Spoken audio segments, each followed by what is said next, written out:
আসসালামু আলাইকুম। আশা করি সবাই ভালো সুস্থ আছেন। আজকে আমরা আলোচনা করব ইংরেজির গুরুত্বপূর্ণ একটা টপিক নিয়ে, যার নাম হচ্ছে মডিফায়ার। তো মডিফায়ার জানার আগে আমরা একটি কোড জানবো, তা হচ্ছে এমপিটি। এম মানে হচ্ছে ম্যানার, পি মানে হচ্ছে পেস, টি মানে হচ্ছে টাইম। অর্থাৎ কোনো বাক্যকে যদি জিজ্ঞেস করি আমি, মানে কোনো বাক্যকে জিজ্ঞেস করার পরে যদি সময় সম্পর্কে জানতে পারি, বা প্লেস জায়গা সম্পর্কে জানতে পারি, বা ম্যানার মানে কীভাবে কাজটা করতেছে সে, এভাবে যদি জানতে পারে, অর্থাৎ আমি কোনো বাক্যকে এই তিনটি প্রশ্ন করলে যদি আনসারটা পাই, যে আনসারটা পাবো তাকে মডিফাই বলা হয়। আমরা একটু প্র্যাকটিক্যালি করি। যেমন দেখো, প্রথম এক্সাম্পলটা, Jill is buying a new hat in the store. অর্থাৎ জিল নতুন এক মানে কি বলে, মার্কেটের মধ্যে নতুন একটা কি করছে, সে টুপি কিনে যাচ্ছে। তো জিল হচ্ছে সাবজেক্ট, ইজ বাইং হচ্ছে ভার্ব, এ নিউ হেড হচ্ছে কমপ্লিমেন্ট। ঠিক আছে, এটা হচ্ছে কমপ্লিমেন্ট, মানে আমরা বলতে পারি অবজেক্টে বলতে পারি, কমপ্লিমেন্টে বলতে পারি, বা অবজেক্টে বলতে পারি। এটা হচ্ছে ভার্ব আর এটা হচ্ছে সাবজেক্ট।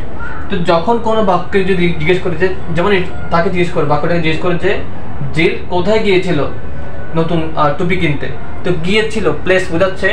তো এই যে প্লেস যদি বোঝাই, তাহলে হচ্ছে এই জায়গা, এই তার নাম হচ্ছে মডিফায়ার্স। ঠিক আছে, তো এটা কোন ধরনের মডিফায়ার্স? এটা হচ্ছে কি বলতে পারি আমরা, মডিফায়ার্স অফ প্লেস।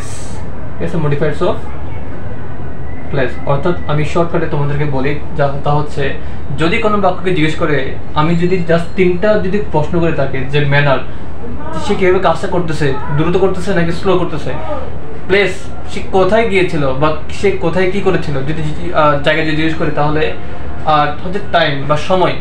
যদি কোনো বাক্যকে যদি এই তিনটা প্রশ্ন যদি করি এবং যদি উত্তরটা যদি পাই, যে উত্তরটা পাবো তাকে বলা হচ্ছে মডিফায়ার্স। তাকে কি বলা হয়? তাকে মডিফায়ার্স বলা হয়। অ্যাডমিশনের জন্য এবং ইন্টারের জন্য খুবই গুরুত্বপূর্ণ একটা টপিক পড়াচ্ছি। ঠিক আছে, একটু মনে দেবেন।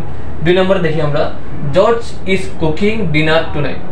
যেমন তুমি তাকে জিজ্ঞেস করো যে জর্জ কখন কি করছিল, রান্না করছিল, বা কখন রান্না করছিল আর কি।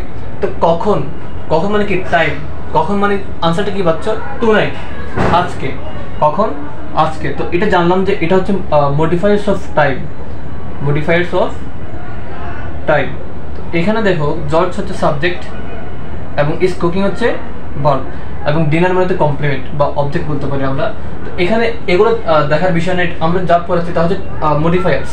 তো মডিফায়ার্স আশা করি তোমরা বুঝতে পারছো দুটা উদাহরণ পরে। এরপরে দেখো, হি ওয়াজ ড্রাইভিং ভেরি ফাস্ট। এখন তো তাই জিজ্ঞেস করে যে তুমি কীভাবে কি করছিলে, ড্রাইভ করছিলে। তো কীভাবে করছিল, ভেরি ফাস্ট, অনেক দ্রুতভাবে। তো ম্যানার, এই যে ম্যানার কীভাবে করছিল কাজটা, তো এই ম্যানারটা কি, মডিফায়ার্স অফ ম্যানার। এটা হচ্ছে মডিফায়ার্স অফ ম্যানার। ঠিক আছে, তো এখানে হি মানে হচ্ছে সাবজেক্ট, ওয়াজ ড্রাইভিং হচ্ছে ভার্ব। ঠিক আছে, ওয়াজ ড্রাইভিং হচ্ছে ভার্ব। তাহলে আমি জানতে পারলাম যে যদি কোনো বাক্যকে যদি আমরা তিনটা প্রশ্ন যদি করি, এবং কোড নম্বর মনে রাখবো এমপিটি, তাহলে ম্যানার, প্লেস, টাইম। যেখানে তুমি ম্যানার দেখবা, প্লেস দেখবা, টাইম দেখবা, এবং কোনো বাক্যকে যদি এই তিনটা যদি প্রশ্ন যদি করো, যদি উত্তর যদি পাও, যে উত্তরটা পাবা তাকেই বলা হচ্ছে মডিফায়ার্স। আশা করি তোমাদের মডিফায়ার্সের ক্লাসটা বুঝতে পারছি। যদি বুঝো তাহলে অবশ্যই একটা লাইক এবং একটা কমেন্ট করবে। সবাইকে ধন্যবাদ।